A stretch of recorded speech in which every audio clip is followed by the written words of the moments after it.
Kadírová je teď naším hostem, exkluzivním hostem. Dobrý den. Kadir Hanım hazır bugün sizinki behkemetlik bir mihman Bob kaldı. Yaşıyorsunuz.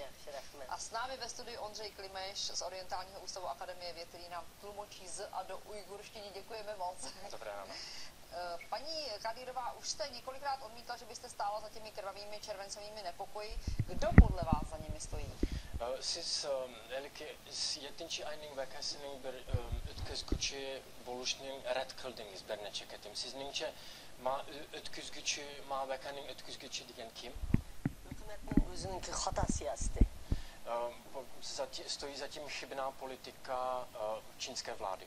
Hem Uygurlarga bo'lgan kesimning intayin eg'irlashib ketganligi va bizning xalqimizning irqiy kamsitganligi. A stojí zatím i zhoršení nebo zvýšení tlaku a zhoršení diskriminace našeho národa. Endi Uygurlarning bu chiqqan namoyishi tinchlik bilan ib chiqqan namoyish. Tinchlik bilan chiqqan namoyishni hukumat o'zi bir to'polonga aylantiryapti. Původně ta demonstrace se odehrávala v mírových intencích, jednalo se o mírovou demonstraci, ale ta byla s vládou změněna v násilné povstání, v násilný střet. Obyvatel Urumči v těchto dnech, v těchto týdnech pro změnu ohrožují útoky injekčními stříkačkami. Odmítnete i to, že byste stála za těmito podivnými útoky? Yakında bir necha kunning ichida Urumchining xalqi xalqiga bir yana bir xil xatar chekdi, yingna bilan sanjitish. Sizmi bu yingna bilan sanjitishni rad qilamsiz? Rad qilaman. Chunki Xitoy hukumati o'zini rad qilib tekshiryapti hozir. Chunki bir Xitoy Uyg'urlardan ashi jingni sanjib yordam olib qolsa 200 ming yen pul oladi ekan. Shu pulni elish uchun Xitoylar o'zi o'ydirib chiqadimi yo boshqa usulmi? Hukumat o'zimi ishonmay buni tekshiryapti hozir. Ano, odmítám, že bych stála i za tímto. Tu situaci vlastně v současné době přezkoumává i sama čínská vláda. Jde o to, že prostě byly nabízeny peníze, a to v částce 200 tisíc juanů lidem, kteří přišli a ukázali údajná bodnutí jehlou, čili těchto věcí se dá velmi jednoduše zneužít. Abychom se v tom ještě jak si více zorientovali, víte, o co a komu při těchto útocích injekčními stříkačkami jde? Bu yine bilen sanjitish yana iniklabtu koyayli. Siz bilemsiz qaysi tarafdan kelgan mahiyet maqsadi nima aniqligini bilemsiz? Bu jingni bilan sanjish Uyg'urlarni bostirish uchun, Uyg'urlar bilan mush to'polon chiqarish uchun o'ynayotgan bir yili mikr deb qarayman men. Ham andikin Xitoy xalqininki, Xitoylarning ichida hukumatdan pul olamiz deb Xitoy xalqining o'zi maydonga keltirib chiqargan narsa deb qarayman. Je to vlastně strategie, která má za úkol jakoby yana bir ketim desingiz. Uyg'urlarni, masalan, Uyg'urlarni bostirish davomlashyapti demasmi? Bir ketim tutib akirib ketdi Uyg'urlarni, yana Uyg'urlarni bostirishni ilgari surish uchun bu shu to'polonga Uyg'urlarning ustiga bu Uyg'urlar terrorist, Uyg'urlar andaqchi, Uyg'urlar mundaqchi deb ataladi. Je to za účelem vlastně pokračování a stupňování toho tlaku na Ujgury a stupňování útlaku ujgurského národa. To vám naštro. Shu endi bir buni xalqning ichida, Xitoy xalqining ichida ma o'tganda yordam bo'lgan 7 oyning 5 kuni yordam bo'lganlarga 200 mingdan yordam bo'lganlarga 200 mingdan pul, o'lganlarga 400 mingdan pul beramiz degan gapni chiqadi. Jde o to, že prostě za to, když někdo ukáže to bodnutí, jakoby údajné tou jehlou, tak dostane 200 tisíc juanů. Za smrt bylo vypláceno 400 tisíc juanů. Shuning uchun bular opirib jingni o'ziga o'zi tiqiblan berib doktorxonada yetib olganga hozir hukumat o'zimi ishonmay tekshirib o'tibdi bu masalani. Takže vlastně dochází k tomu, že lidé to považují za způsob vydělávání peněz, protože 200 tisíc juanů je skutečně hodně peněz a v současné době, jak říkám, ani čínská vláda sama tomu nevěří a přezkoumává ty okolnosti. Za důvodem je vydělávání peněz. Vy jste sama nedávno přirovnala Urumči ke koncentračnímu táboru pro Ujgury. Když byste to ještě upřesnila, v jakých podmínkách tam vaši soukmenovci žijí? Siz yakında Urumchini bir yig'ilish lageri deb ko'rsatgan deb inkos qilgan. Siz yana bir aniqlab qo'yamsiz, qanday sharoitda Uyg'urlar yashayapti Urumchida? Uyg'urlar so'z qilolmaydi. Ujguři nemají svobodu slova. Uyg'urlar iqtisodiy jihatdan taraqqiy qilishga ruxsat yo'q. Ujgurům není umožněn rovnoprávný ekonomický rozvoj. Uyg'urlar o'zi xohlagan maktab, o'zi xohlagan yerga boramaydi, butun pasport yig'ib olingan. Ujguři nemají svobodu pohybu, protože jsou jim zabavovány cestovní pasy, to znamená, že nemohou cestovat. Uyg'urlarning o'zining diniy erkinligi yo'q. Ujguři nemají svobodu vyznání v současné době. Uyg'urlarning ma'rif hech qanday erkinligi yo'q. Bir odamga gap qismi qo'lga ilinib turgan ilinadi. Hatto ona bolaga, dada bolaga, mening hatto bu qitimqi namoyishda o'lib ketgan bir odam bo'lsa, oilasida bolasi o'lgan bo'lsa yoki dadasi o'lgan bo'lsa, mening bolam o'ldi, dadam o'ldi degan og'zidan chiqqan odamning o'zi turmush hukm qilinadi.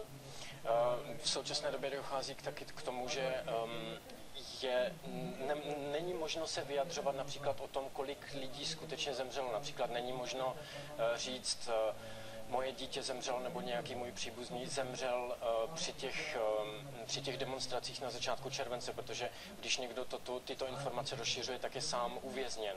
To znamená, nejde hovořit o určitých věcech. Jumladan Uyg'urlar usti uchiq bir turmaning ichida yashayapti. To znamená jinými slovy, že Ujguři žijí v otevřené věznici pod širým nebem. Asi přepneme na ČT24, co říkáš? To za půl minuty. Já myslím, že se musíme zeptat ještě na zásadní věc. O co vám v exilu, za co bojujete, o co vám v exilu jde? Jde vám o samostatnost pro Ujgury nebo o autonomii, o jiné postavení v rámci Číny? Siz ili bargan küreşinin mahiyeti maqsadini mustaqillik yoki avtonomiya bo'ladi. Avtonomiya Uyg'urlarga berilgan.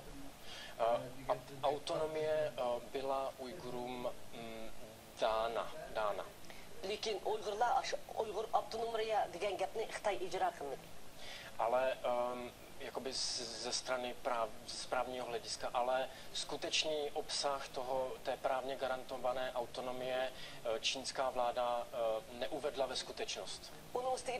Dalai Lama autonomiya talab qilsa bermadi. Když ještě k tomu přičteme, že třeba Dalai Lama taky požaduje autonomii, tak ta taky nebyla umožněna. Faktická autonomie. Takže jde nám o to, aby náš národ byl schopen, měl sebeurčení, právo na sebeurčení. A chceme toho dosáhnout vyjednávání.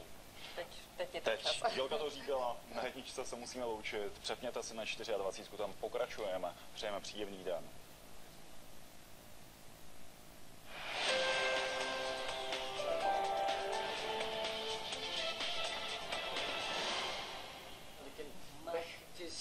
Pokračujeme v rozhovoru s paní Rebiou Kalírovou. Může se v Číně podařit to samé s Ujgury, jako se to daří v Tibetu? To znamená úplně potlačit vaše etnikum, jeho práva a svobody? A nebo vy jste jiný národ a prostě se nedáte? Xitayning hükümeti maşundak Tibet'te erişken dek utukka yaki muvaffakiyetkemu Türkistan'da mu erişelemdu. Demekçi bütün halkinizni, milletinizni bütün kemsitiş, bütün bastırmak aşundak muvaffakiyetlikka erişemdu. Yaki Uygurlar degen başka bir xil millet bolamdu. Ya, shundaq muvaffaqiyatga erishishni umid qilamiz. Yana bir ketim deyin. Shundaq muvaffaqiyatga erishishga umid qilamiz. Biz tinchlik bilan harakat qilamiz Tibetda. Stejně tak jako v případě Tibetu doufáme, že dosáhneme našeho úspěchu mírovou cestou.